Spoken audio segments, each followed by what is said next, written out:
Bom dia, Bitmasters, tudo beleza? É o Henrique. Vamos fazer uma análise aqui do cenário do BTC, tá? Desses dias e o que a gente espera, né, para os próximos dias aí. Primeiramente aqui a gente vai falar um pouco sobre essa queda aqui, né? Que a gente tinha uma expectativa que fosse cair, né? Mas estava ficando cada vez mais remota aí essa expectativa de queda aí, né? A gente vê aí o Bitcoin em 6 dias,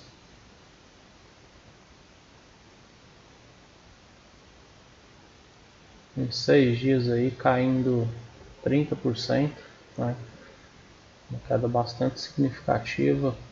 A gente vai observar aqui, falar sobre alguns pontos aqui interessantes, tá? Eu acredito que existe uma correlação muito forte dessa queda aqui do BTC com o cenário atual aí do fork aí do Bitcoin Cash, tá? Que agora é Bitcoin ABC, e o Bitcoin SV,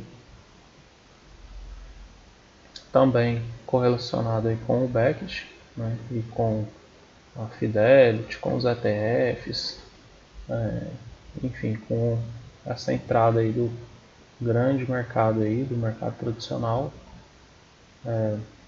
a entrada das criptos nesse grande mercado, né?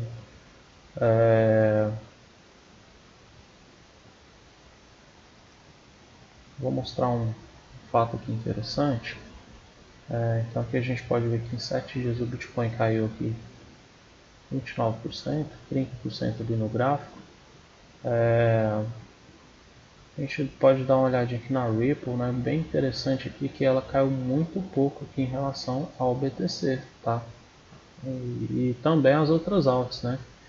Quanto às outras altas, a que caiu menos, que foi a STR, né? Que foi a Lumen, né? Stellar Lumen, caiu 24%, ela caiu 13, quase 14% apenas aí, né? Tendo em vista o tamanho da queda das outras altas aí, bastante importante considerar isso, tá? Como uma moeda aí mais sólida, tá? Em momentos de crise, tá certo? O que eu quero mostrar é isso aqui, ó. Apesar do market cap ter caído, tá? O market cap é o valor de mercado, tá? Não necessariamente o valor que tem em circulação no mercado, é quanto o nosso mercado vale. Como o preço caiu, né, do mercado, em torno aí de 30%, 30 até mais, né? Também o preço do market cap nosso aqui, que era de 203 bilhões de dólares, 210 bilhões de dólares, caiu bastante aqui, né? Então caiu mais de 50 bilhões de dólares. Mas o que eu quero ressaltar é isso aqui, tá? A dominância do Bitcoin permanece, ela estava oscilando entre 51 até 56% de dominância. E esse ponto aqui que eu quero ressaltar, que é o mais importante para mim, tá? Que é o volume diário, tá? Esse volume diário aqui chegou em dias que estava em torno aí de 8, 9 bilhões, tá? Nesses últimos meses. Então nessa última semana, perto do fork, a gente viu o volume aumentar bastante, né? E ficar sempre acima de 13 bilhões, tá? E aí eu já vou voltar para o gráfico aqui para falar a minha posição e a minha visão, né, sobre essa questão toda, tá? Guarda esse número aí, tá? Dessa liquidez diária aí. A gente vai fazer uma análise do gráfico, tá? A gente vê aqui o preço perdendo essas retas de suporte aqui importante, são retas de suporte dinâmico. Ela funciona como se fosse uma média móvel, tá? Ela está alinhada aqui com algumas médias móveis, tá? Porém eu não uso média móvel plotada no gráfico. Então aqui são pontos de ancoragem, tá? Onde o preço respeitou e eventualmente o preço acaba respeitando novamente essa região. Então essas retas aqui elas acabam sendo mais úteis aí do que a média móvel, né? Que a média móvel tende a variar, né, de acordo com a variação do preço, como ela é fixa, né? Então eventualmente o preço vai acabar buscando sempre a mesma região, enquanto o preço passa da média, acaba voltando e tal. Então vamos lá. Então a gente esperava que nesse afunilamento aqui, que era, né, que a gente vem numa tendência de baixa, né, desde muito tempo, né, de dezembro do ano passado, ele perdeu essa LTB, né, aí a gente pensou que fosse embora, né, para a lua, né, o preço, né, teve esse falso rompimento aqui, e aí a gente marca também essa outra LT aqui, que também é uma reta de ancoragem, né, onde tem pontos de ancoragem, onde o preço respeitou bastante aqui, né? Então ele falhou nesse rompimento e a expectativa é, caso rompesse para cima, né, o preço ia fazer um movimento muito forte. Caso rompesse para baixo também faria um movimento muito forte. Que foi o que aconteceu. Aí a gente projeta esse range aqui e a gente vê que o primeiro movimento ele cumpriu 261 de fibra, essa extensão, e o segundo movimento também acabou cumprindo outra extensão de fibra, só que dessa vez chegou em 461, né, de fibra. Aqui ele perdeu essas duas LTAs, tá, que são linhas de ancoragem. Uma é a LTA mesmo, né, que vem lá do passado, tá, LTA histórica, e essa outra LT aqui é o topo do canal de alta que vem lá desde 2015, tá certo? E foi rompido em abril de 2007, quando o preço pegou uma forte tendência de alta, né? Terminou em dezembro do ano passado. Aqui, então, perdeu essas duas linhas. A minha expectativa do preço é que quando ele perdesse essa linha, né, ele viria retestar ela, né, fazendo aquele clássico pivô de baixa, né, e viria para tocar nessas linhas aqui e iria caminhar por ela só, e então ele perderia essa linha de essas LTAs, né? E era um ponto que eu considerava um ponto crítico, tá? Caso o preço perdesse essa LTA, ela entraria numa região bastante crítica, porque perderia a tendência histórica, né, de alta, que vem desde lá de 2011. Essa linha vem desde 2011, tá? Então seria bastante preocupante. Porém, a gente tem uma outra região que a gente tem que considerar, que é essa região desse retângulo aqui. Vou voltar lá para vocês verem o que eu estou marcando nesse retângulo. Esse retângulo aqui é uma região onde marcou um topo, né? E aí houve um falso rompimento, né? Depois fez um teste aqui, né, de oferta e acabou não tendo força para conseguir continuar subindo. Então, de modo que a oferta foi maior e o preço caiu, né? Então, essa região aqui foi uma região importante porque teve o rompimento de topo, que foi a parte aí, a última fase, né, do mercado de alta do ano passado, né? Então, essa é uma região onde criou uma área de valor, né? Então, a gente pode considerar aqui dos 4.900 por aí,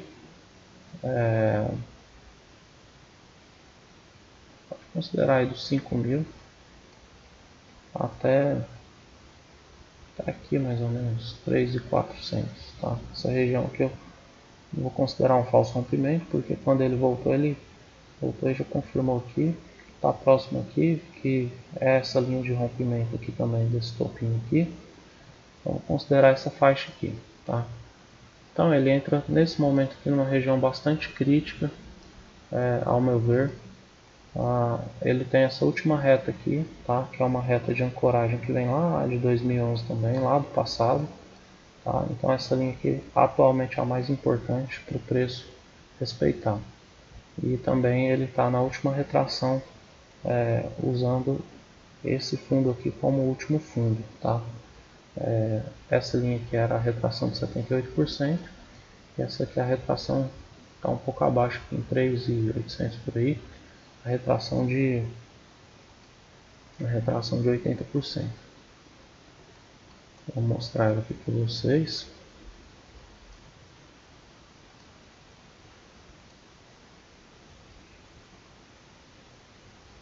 É 88%. É isso aqui mesmo. Então ela tá aqui em 3.900, tá?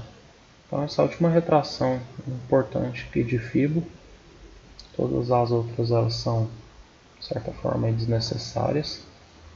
Agora vamos falar do volume aqui, tá? Bom, a gente viu o volume aumentar bastante nesses últimos dias, tá? A gente vê picos de volume isolados, como esse aqui, esse, alguns outros aqui, né, acima da média. E o que eu quero falar sobre o volume? Tá? O volume, ele, na análise técnica clássica, ele confirma o preço, né? Ele confirma rompimento, ele confirma a leitura do que você tem. Porém, não é sobre a análise técnica clássica que eu quero falar, é sobre a atuação do player. Tá? A gente sabe aí que esses players que estão entrando no mercado, através da Bakkt, da Vanek, Fidelity, né? São essas cestas aí de criptomoedas, né, que vão fazer parte aí do portfólio aí do mercado tradicional, né? Então a gente não é que o mercado tradicional vai entrar no mercado de criptomoedas, é justamente o contrário. O mercado de criptomoedas vai fazer parte do mercado tradicional. Então esses caras são muito grandes, esses fundos são multibilionários, né? Então para esses caras entrarem no mercado, eles precisam de liquidez, porque esses caras, as posições deles são muito grandes, então logo todo movimento que você vê com volume vai indicar claramente a atuação do player, né? Não é que está confirmando alguma coisa, né? Está confirmando sim, está confirmando que o player está atuando. Então, por exemplo, se o preço está com rompimento para baixo com volume desse tamanho, né? Então confirma que tem um player agindo para que o preço caia, né? E a gente vê o preço continuando com o volume. Só que o que ocorre? Como nós já perdemos essa faixa de suporte aqui, que era do 6.200 até 5.700 aí, né? O que ocorre? Quando o preço continua caindo com volume, indica também uma grande absorção desses caras, porque eles trabalham com preço médio. Então o cara vai comprar, né? Enquanto está caindo, ele faz o preço cair, ele vai vendendo, porém ele vai comprando, né? Porque a intenção dele é comprar mais embaixo. Então, nas atuações dele aqui, nos pontos onde ele atua, né? Ele vai ter um preço médio, né? Então, ele vai atrás disso.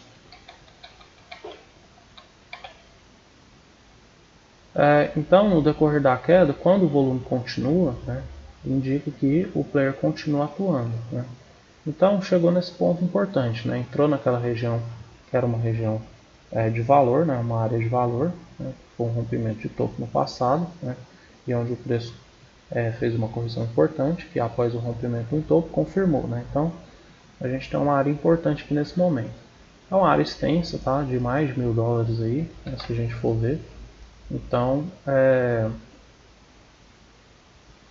o preço pode entrar aqui nesse range aqui, assim como trabalhou esse nível de preço aqui, ele pode entrar nessa área de valor aqui e passar a trabalhar aqui dentro dessa região antes de sair, né, novamente. Pode ser que o preço caia mais? Claro que pode, né? A gente não sabe a intenção desses players e se eles têm a intenção também de acabar com o nosso mercado, né, de criptomoedas. A gente sabe que existe uma crise iminente para acontecer, a gente não consegue prever o futuro e nem tem aí condições de saber exatamente o que vai acontecer. Mas a gente está vendo aqui os players atuando, então a gente pode supor algumas coisas, tá? Os players eles trabalham com atuação usando volume, né? Grande volume aí para a gente acaba vendo a atuação deles, mas o mercado ele funciona também por sentimento, né? Que é a euforia, que no caso é aqui, e o pânico, né? Pânico, que é onde as pessoas vão comprar do preço que tiver, né? E vender o preço que ela encontrar. Então, esses movimentos totalmente opostos são muito comuns no mercado, tá? São rotineiros. Isso aqui a gente pode ver em time frames menores, né? Esse movimento era esperado, tá? Esse rompimento. A gente estava passando a não acreditar por causa do período que já passou, né? Mas acabou acontecendo. Então, era esperado. A gente pode tentar colocar ele aqui dentro das fases do ciclo de mercado, né? Que a gente estaria realmente agora na fase C, tá? Eu fiz uma análise para o grupo VIP e eu comentei sobre os ciclos de mercado, né? Então aqui nessas linhas aqui seria a fase A, seria a fase B e seria a fase C, né? Como está aqui. Então o que a gente espera no momento? Nesse momento agora é esperar o fluxo de venda cair, né? Através de um falso rompimento, quem sabe, né?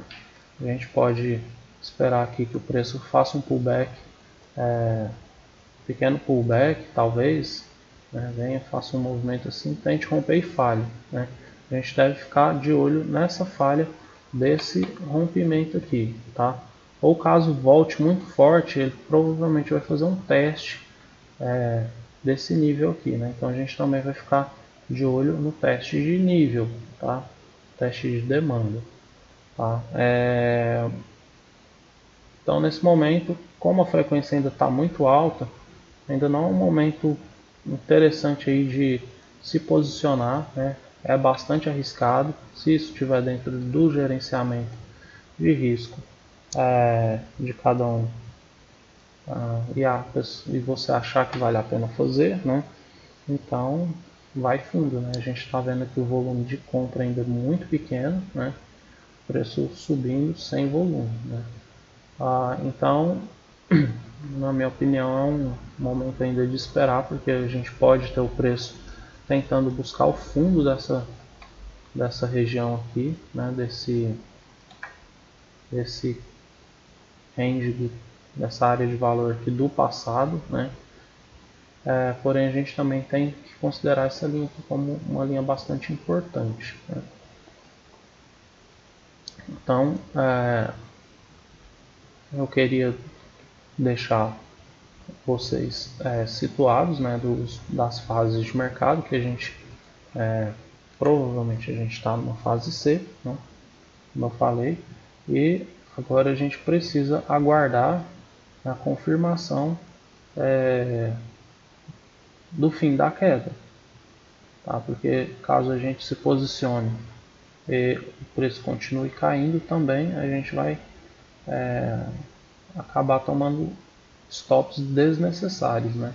Então a gente também evitar se expor no momento de indefinição, né? A gente presume aí que ainda tem que pelo menos aí correr mais uma semana para a gente ter essa confirmação, porque essa confirmação ela vai vir pelo semanal, tá? O semanal, se a gente for ver aqui, ele está caindo com volume acima da média, tá? A gente tem um maruboso aqui. Caso esse candle aqui feche com força aqui, né, a gente tem que levar em consideração aqui que a gente tem aberto segunda e terça, tá, o semanal, e a gente já tem o volume praticamente na média, né? Então é interessante nesse momento ser prudente, porque caso o volume aumente mais, né, é provável que pelo semanal essa queda continue, né? Então a gente pode esperar mais um candle vermelho pelo menos, né? Então é bastante arriscado nesse momento entrar, né, pensando no longo prazo. Claro que operações de day trade aí, né, totalmente diferente, né, de scalp também totalmente diferente, Essas operações aí dá para a gente buscar aí durante o dia, mas para quem está pensando em se posicionar para longo prazo, pode ainda não ser um bom momento para se posicionar, beleza? Porque o preço pode continuar caindo, ok? Esse aqui eu queria deixar para vocês hoje. Obrigado aí e um bom dia para vocês.